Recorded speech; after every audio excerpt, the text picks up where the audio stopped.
2026학년도 약대 입시 어떻게 준비해야 할지 막막하시죠? 올해는 정말 큰 변화가 많아서 다들 걱정이실 텐데요. 자, 지금부터 딱 5분 여러분이 알아야 할 모든 핵심 변경 사항만 쏙쏙 뽑아서 완벽하게 정리해 드릴게요.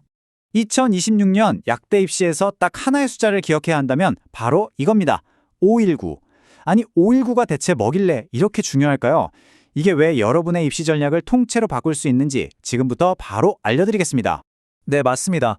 바로 519명, 역대 최대 규모로 늘어난 지역인재 전형 선발 인원이에요. 이건 지방 수험생들한테는 그야말로 엄청난 기회가 열렸다는 뜻이죠. 자, 그럼 본격적으로 한번 파헤쳐 볼까요? 이번 확대가 단순히 숫자만 늘어난 게 아니거든요. 이게 하나의 거대한 흐름이 되고 있어요. 이 그래프를 보시면 그 흐름이 한눈에 보이죠. 2022년에 318명이었던 지역인재 선발이 불과 5년 만에 519명까지 수직 상승했습니다.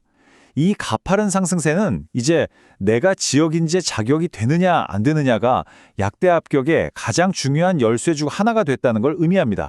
이걸 지역별로 뜯어보면요. 기회는 정말 어마어마해집니다. 특히 호남권 학생들 주목하세요. 전체 모집 인원의 무려 60.5%! 와, 이건 10명 중에 6명을 지역 학생으로 뽑는다는 거잖아요. 부산, 울산, 경남 지역도 거의 60%에 가깝고요. 그러니까 내가 사는 지역의 선발 비율이 어떤지 체크하는 게 전략의 진짜 첫 단추인 셈이죠. 자, 이제 수시 전형의 변화를 좀 더 깊게 들여다볼게요. 그냥 지역 인재만 늘어난 게 아니에요. 수시랑 정시, 이 전체적인 판 자체가 흔들리고 있습니다. 그래서 핵심은 바로 이겁니다. 수시 모집 인원은 51명이나 확 늘었는데 반대로 정시 모집은 38명이나 줄었어요. 이건 약대 입시의 무게중심이 수시 쪽으로 더 기울고 있다는 아주 명확한 신호입니다. 수시안을 좀 더 자세히 보면요. 여전히 학생부 교과 전형이 528명으로 거의 절반을 차지하면서 가장 문이 넓습니다. 그 뒤를 종합전형과 논술전형이 바짝 쫓고 있죠. 내 강점이 교과인지, 서류인지, 아니면 논술인지 이걸 파악하는 게 수시 전략의 첫걸음이겠죠? 학생부 위주 전형의 디테일한 변화도 절대 놓치면 안 돼요. 예를 들어 단국대는 지역 메디바이오 인재라는 전형을 새로 만들었고 이화여대는 면접형을 도입했어요. 특히 우리가 주목해야 할 건 고려대 세종 캠퍼스가 면접을 없애고 서류 100%로 바꿨다는 거. 그리고 부산대랑 경북대가 수능 최저에서 지정 과목을 폐지했다는 점이에요. 이런 변화들이 내 지원 전략에 정말 큰 영향을 줄 수 있으니까 꼭 기억해 두세요. 논술 전형은 그야말로 지각 변동 수준입니다. 경북대랑 덕성여대가 새롭게 논술 전형을 시작했고요. 무려 6개 대학이 내신 성적은 아예 안 보고 오직 논술 실력 100%로만 뽑습니다. 논술에 자신 있다? 그럼 이건 최고의 기회가 될 수 있겠죠? 다만 중앙대나 이화여대처럼 여전히 빡빡한 수능 최저 기준을 요구하는 곳도 있으니까 내가 목표하는 대학의 기준을 꼼꼼하게 확인하는 거 잊지 마세요. 좋습니다. 다음은 정시 모집입니다.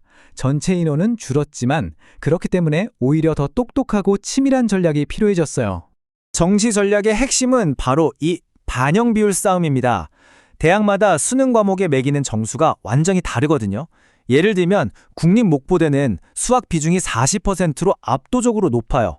반면에 조선대는 과학탐구 비중이 15%로 가장 낮죠. 내 과목별 점수를 보고 가장 유리한 조합을 가진 대학을 찾아내는 게 합격으로 가는 지름길입니다. 반영 비율 말고도 이런 디테일이 합격을 가를 수 있어요. 동덕여대는 지원 시기가 다른 나군에서 가군으로 아예 옮겨왔고요. 연세대는 수능 100%에서 학생부 5%를 반영하는 걸로 바꿨습니다. 특히 이 가산점, 이거 정말 중요해요. 부산대, 강원대, 경북대 같은 곳에서 특정 과학 과목에 주는 가산점은 마지막 순간에 당락을 뒤집을 수 있는 아주 결정적인 변수가 될 겁니다. 자, 지금까지 살펴본 이 모든 정보들을 가지고 이제 합격을 위한 가장 현실적이고 구체적인 최종 전략을 한번 짜보겠습니다. 아마 이게 다들 제일 궁금하실 거예요. 지역 인재가 늘었으니까 합격선은 좀 내려가지 않을까? 근데 전문가들의 분석은 조금 다릅니다. 이젠 각 지역의 최상위권 학생들이 굳이 서울로 가지 않고 자기 지역의 약대를 놓고 더 치열하게 경쟁할 거라는 거죠. 그래서 일부 대학은 합격선이 오히려 올라갈 수도 있다는 전망이 나옵니다. 그냥 정원이 늘었다고 안심하면 절대 안 된다는 얘기예요. 자, 그럼 우리는 이제 뭘 해야 할까요? 딱 3가지만 기억하세요. 첫째, 내가 지역인재 전형에 해당하는지부터 무조건 확인해야 합니다. 이게 제일 중요해요. 둘째, 내가 가고 싶은 대학의 2026 모집 요강 진짜 꼼꼼하게 뜯어봐야 합니다. 특히 수능 최저나 가산점처럼 바뀐 부분들 놓치면 큰일 나요. 그리고 마지막 셋째, 내가 수학을 잘한다? 그럼 수학 비중 높은 대학을 노리는 거고, 과학을 잘한다? 그럼 과탐 가산점 주는 대학을 공략하는 거죠. 이렇게 나한테 딱 맞는 전략을 짜야 합니다. 결국 2026년 약대 입시의 핵심은 이 한 문장으로 정리할 수 있습니다. 이제는 그냥 무작정 높은 점수를 받는 시대는 지났어요.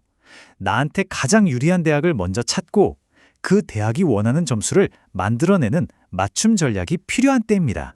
오늘 제가 분석해드린 이 변화들을 바탕으로 여러분만의 가장 똑똑한 합격 로드맵을 그려보시길 바랍니다. 여러분의 성공적인 2026년을 진심으로 응원하겠습니다.